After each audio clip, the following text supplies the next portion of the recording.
നീലക്കുറുക്കൻ. ഒരു കാട്ടിൽ ഒരു കുറുക്കൻ വസിച്ചിരുന്നു. അന്ന് കാട്ടിൽ മുഴുവനും അലഞ്ഞു തിരിഞ്ഞിട്ടും ഇര കിട്ടാത്തതിനാൽ പട്ടണത്തിലേക്ക് കടന്നു. നഗരവീഥികളിൽ എത്തിയപ്പോൾ തന്നെ പട്ടികൾ പിന്തുടരുന്നത് കണ്ട് അടുത്തുള്ള ചായം മുക്കുന്ന ഒരു ശാലയിലേക്ക് കയറി. അവിടെ നീലനിറ ചായം വെച്ചിരുന്ന ചായത്തൊട്ടിയിൽ വീണു. പിന്തുടർന്നു വന്ന പട്ടികൾ കുറുക്കനെ കാണാത്തതിനാൽ തിരിച്ചുപോയി. ഇതറിഞ്ഞ കുറുക്കൻ പുറത്തു വന്ന് കാട്ടിലേക്ക് പോയി.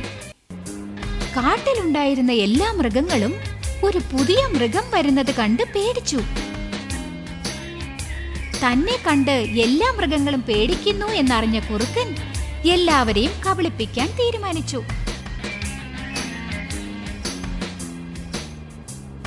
എല്ലാ മൃഗങ്ങളെയും വിളിച്ച്, സുഹൃത്തുക്കളെ, നിങ്ങളെ എല്ലാവരെയും നയിക്കാനായി ദൈവം എന്നെ അയച്ചതാണ്. ഇനി മുതൽ ഈ കാടിന്റെ രാജാവ് ഞാനാണ് എന്ന് പറഞ്ഞു. എല്ലാ മൃഗങ്ങൾക്കും സന്തോഷമായി. ദിവസവും പുതിയ രാജാവിനുള്ള ഭക്ഷണവും മറ്റുള്ള ജോലികളും ചെയ്തു കൊടുത്തു.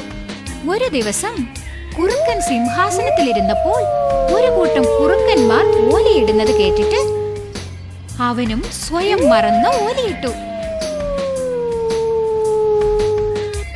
ഉടനെ കാര്യം മനസ്സിലാക്കിയ എല്ലാ മൃഗങ്ങളും ചേർന്ന് കുറുക്കനെ വിരട്ടിയോടിച്ചു. ബുദ്ധിശാലിയായ പ്രാവ്. ഒരിടതൂർന്ന വനത്തിൽ ഒരു വലിയ ആൽമരം ഉണ്ടായിരുന്നു. അതിൽ പ്രാവിൻ കൂട്ടം ജീവിച്ചിരുന്നു. മരത്തിനടിയിൽ നിന്നും ഒരു വള്ളി പടർന്നു വരുന്നത് കണ്ട് ആ പ്രാവുകളുടെ ഇടയിലുള്ള ബുദ്ധിശാലിയായ പ്രാവ് എല്ലാവരെയും വിളിച്ച്, എല്ലാവരും വരൂ, ഈ വള്ളിയെ ഉടനെ നശിപ്പിക്കണം, അല്ലെങ്കിൽ ഇത് ഭാവിയിൽ നമുക്ക് ആപത്തായി മാറും എന്ന് എടുത്തു പറഞ്ഞു. എന്നാൽ മറ്റു പ്രാവുകൾ ആ പ്രാവ് പറഞ്ഞത് അനുസരിച്ചില്ല.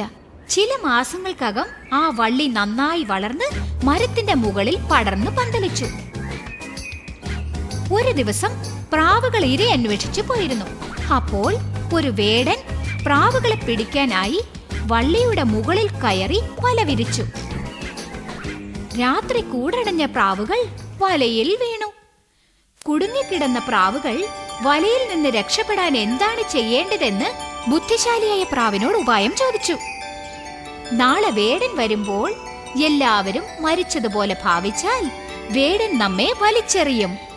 എല്ലാവരെയും വലിച്ചെറിഞ്ഞ ശേഷം നമുക്ക് അവിടെ നിന്ന് പറന്ന് രക്ഷപ്പെടാം എന്നത് പറഞ്ഞു.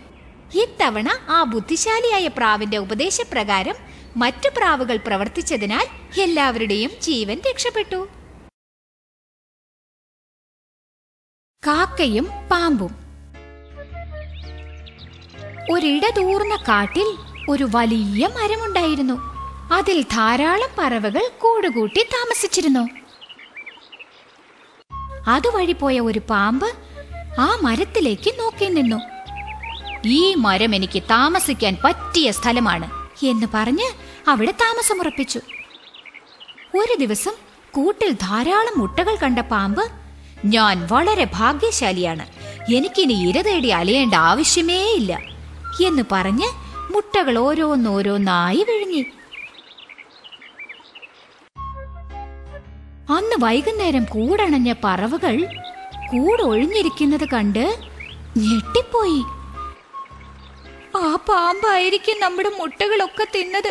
പക്ഷെ നമുക്ക് എന്ത് ചെയ്യാൻ ഒക്കും? പറവകൾ ഒത്തുചേർന്ന് ഒരു പദ്ധതി രൂപീകരിച്ചു.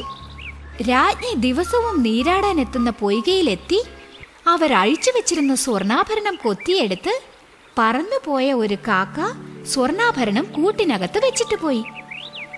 കാക്കയെ പിന്തുടർന്നു വന്ന ഭടന്മാർ ആഭരണത്തിനടുത്ത് പാമ്പിരിക്കുന്നത് കണ്ടു.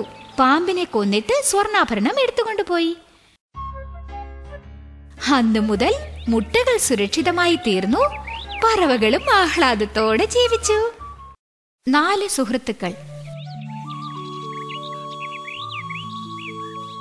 മാൻ, കാക്ക, ആമ, എലി എന്നിവർ 4 പേരും സുഹൃത്തുക്കളായിരുന്നു. ഇവരെല്ലാവരും ഒരു മരത്തിൻ ചുവട്ടിൽ ഒന്നിച്ചുകൂടി സംസാരിക്കാറുണ്ടായിരുന്നു. ഒരിക്കൽ ഇതേപോലെ എല്ലാവരും ഒന്നിച്ചുകൂടി. എന്നാൽ മാൻ മാത്രം വന്നതേയില്ല. എല്ലാവരും സങ്കടത്തിലായി. മാനിനെ അന്വേഷിക്കാനായി കാക്കയെ പറഞ്ഞയച്ചു.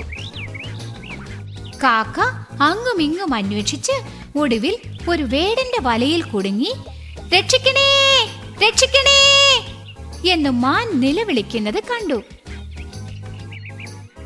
ഉടനെ തന്റെ മറ്റ് സുഹൃത്തുക്കളോട് ചെന്ന് കാര്യം പറഞ്ഞിട്ട് എലിയെ തന്റെ മുതുകിൽ കയറ്റിക്കൊണ്ട് മാനിന്റെ അടുക്കലേക്ക് ചെന്നു. ആമയും പിന്തുടർന്നു.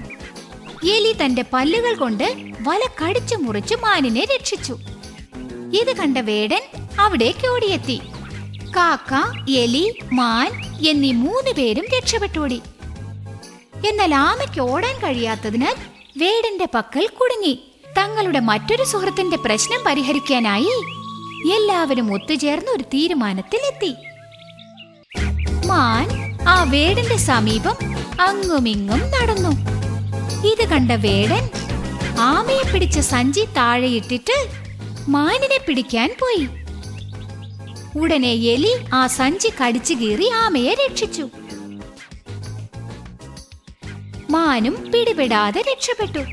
തിരികെ വന്ന വേടൻ ആമയും രക്ഷപ്പെട്ടു പോയതറിഞ്ഞ് നിരാശനായി നിന്നു.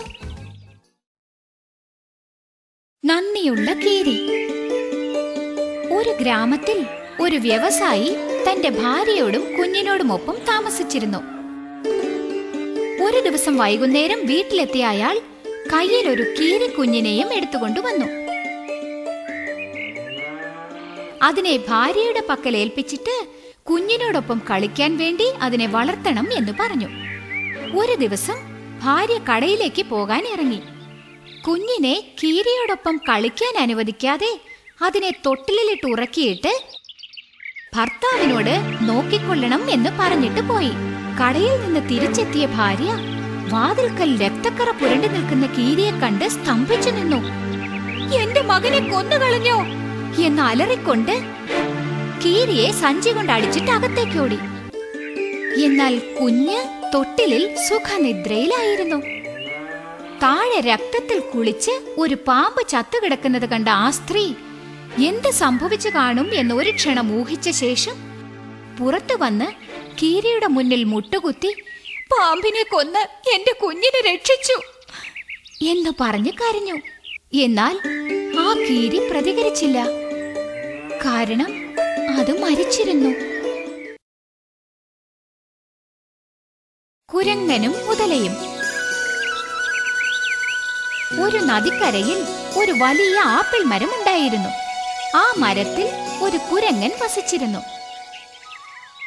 ഒരു ദിവസം ഒരു മുതല അവിടെ വന്ന് എനിക്ക് വല്ലാതെ വിശക്കുന്നു, പഴം തരുമോ എന്ന് കുരങ്ങനോട് ചോദിച്ച് വാങ്ങിക്കഴിച്ചു. മുതല പുഴയുടെ അക്കരെയുള്ള തന്റെ ഭാര്യയുടെ അടുക്കൽ ചെന്ന് ആ പഴത്തിന്റെ രുചിയെപ്പറ്റി പറഞ്ഞു.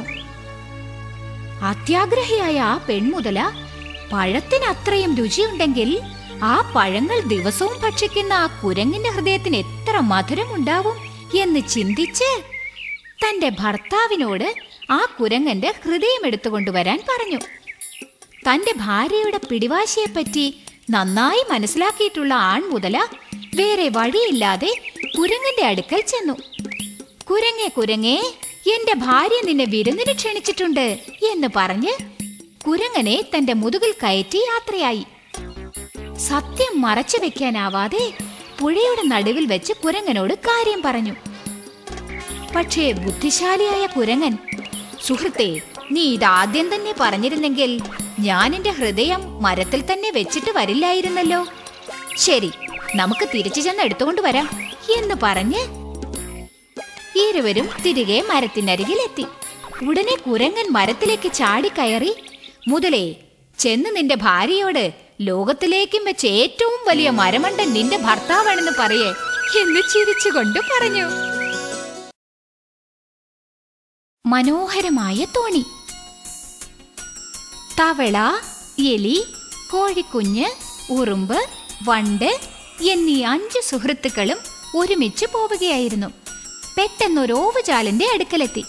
വാ, നമുക്ക് കുളിക്കാം എന്ന് പറഞ്ഞ് തവള വെള്ളത്തിലേക്ക് ചാടി. ഞങ്ങൾക്ക് നീന്താൻ അറിയില്ലല്ലോ എന്ന് പറഞ്ഞ് മറ്റു 4 പേരും വിഷമിച്ചു നിന്നു. എന്തെങ്കിലും ചെയ്യണമെന്ന് അവരാലോചിച്ചു. 4 പേരും കൂടി ആലോചിച്ച് പ്രവർത്തനം ആരംഭിച്ചു. കോഴിക്കുഞ്ഞ് ഒരു ഇല എടുത്തുകൊണ്ട് വന്നു. എലി ഒരു പരുത്തിത്തോട് എടുത്തുകൊണ്ട് വന്നു. ഉറുമ്പ് ഒരു വടി കൊണ്ടുവന്നു. വണ്ട് ഒരു നീളമുള്ള നൂൽ കൊണ്ടുവന്നു. എല്ലാവരും ചേർന്ന് ഒരു തോണിയുണ്ടാക്കി. അത് ഓവുചാലിലേക്ക് ഇട്ട ശേഷം അതിൽ സഞ്ചരിച്ചു. വെള്ളത്തിന് പുറത്തു വന്ന തവള അവരെ കളിയാക്കാൻ തീരുമാനിച്ചു. പക്ഷേ അവരുടെ തോണി വളരെ ദൂരം പോയി കഴിഞ്ഞിരുന്നു.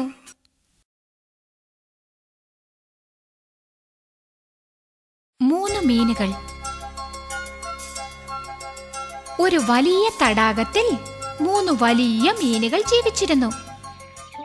ഒരെണ്ണം മുന്നാലോചനയുള്ളതായിരുന്നു, മറ്റൊന്ന് വളരെ ബുദ്ധിശാലിയും, മൂന്നാമത്തേത് വിധിയിൽ വിശ്വസിച്ച് ജീവിച്ചു.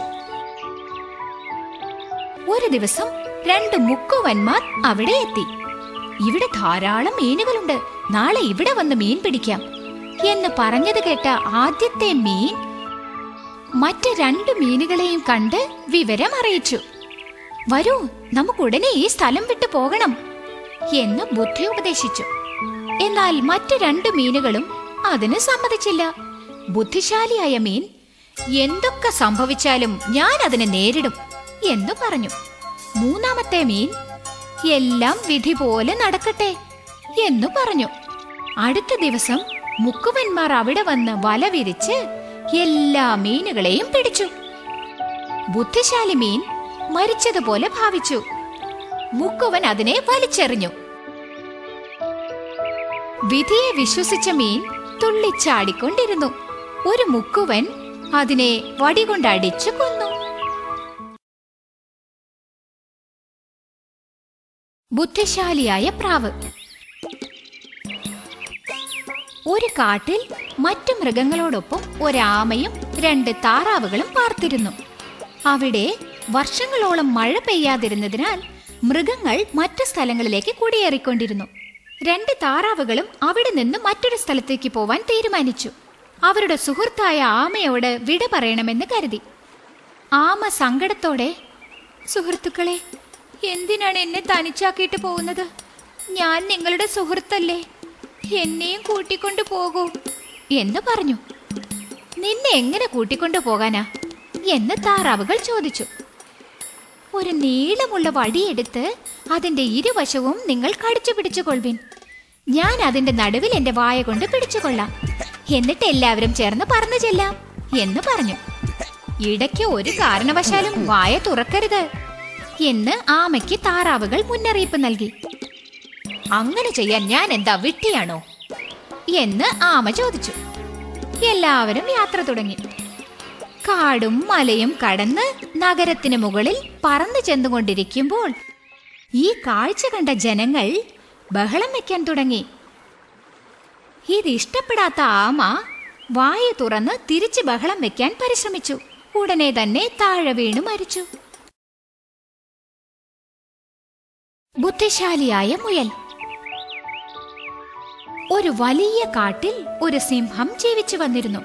അത് ദിവസവും ധാരാളം മൃഗങ്ങളെ അടിച്ചു കൊന്നു തിന്നുകൊണ്ടിരുന്നു. ഒരു ദിവസം ആ കാട്ടിലുള്ള മറ്റു മൃഗങ്ങൾ ഒത്തുചേർന്ന്, സിംഹരാജാവ് ഇങ്ങനെ വേട്ടയാടിക്കൊണ്ടിരുന്നാൽ കുറെ കഴിയുമ്പോൾ ഇവിടെ ആരും ഉണ്ടാവില്ല, അതുകൊണ്ട് സിംഹരാജാവിനോട് ഇതിനെപ്പറ്റി സംസാരിക്കണം എന്ന് തീരുമാനിച്ചു. ആ പ്രകാരം അടുത്ത ദിവസം അവർ സിംഹരാജാവിനെ കണ്ട് സംസാരിച്ചു. ഒടുവിൽ ദിവസവും ഓരോ മൃഗം വീതം സിംഹരാജാവിന്റെ ഇരയായി പോകണം എന്ന തീരുമാനത്തിലെത്തി. ദിവസവും ഓരോ മൃഗം വീതം ഗുഹയ്ക്കുള്ളിൽ ഇരയായി പോയിക്കൊണ്ടിരുന്നു. അന്ന് മുയലിന്റെ ഊഴമായിരുന്നു. മുയൽ വളരെ ബുദ്ധിശാലിയായിരുന്നു. അത് സിംഹത്തെ കൊല്ലാൻ ഒരു പദ്ധതി ഉണ്ടാക്കി. സങ്കടത്തോടെ സിംഹത്തിന്റെ പക്കൽ ചെന്ന്, സിംഹരാജാവേ, സിംഹരാജാവേ, ഇന്ന് ഇരയായി ഞങ്ങൾ 6 പേര് വരികയായിരുന്നു. എന്നാൽ വരുന്ന വഴിയിൽ മറ്റൊരു സിംഹം കൂടെ വന്നിരുന്ന 5 മുയലുകളെയും കൊന്നു തിന്നുകളഞ്ഞു എന്നു പറഞ്ഞു. ഇത് കേട്ട സിംഹരാജാവിന് ദേഷ്യം പിടിച്ചു. മറ്റൊരുത്തനോ? എവിടെ? കാണട്ടെ എന്ന് പറഞ്ഞ് മുയലിനോടൊപ്പം ചെന്നു. മുയൽ സിംഹരാജാവിനെ അരികിലുള്ള കിണറിനടുത്തേക്ക് കൂട്ടിക്കൊണ്ടുപോയി. കിണറ്റിലേക്ക് എത്തി നോക്കിയ മൂഢനായ സിംഹം വെള്ളത്തിൽ കണ്ടത് തന്റെ പ്രതിച്ഛായയാണെന്ന് അറിയാതെ ഗർജിച്ചുകൊണ്ട് കിണറ്റിലേക്ക് ചാടി മരിച്ചുപോയി.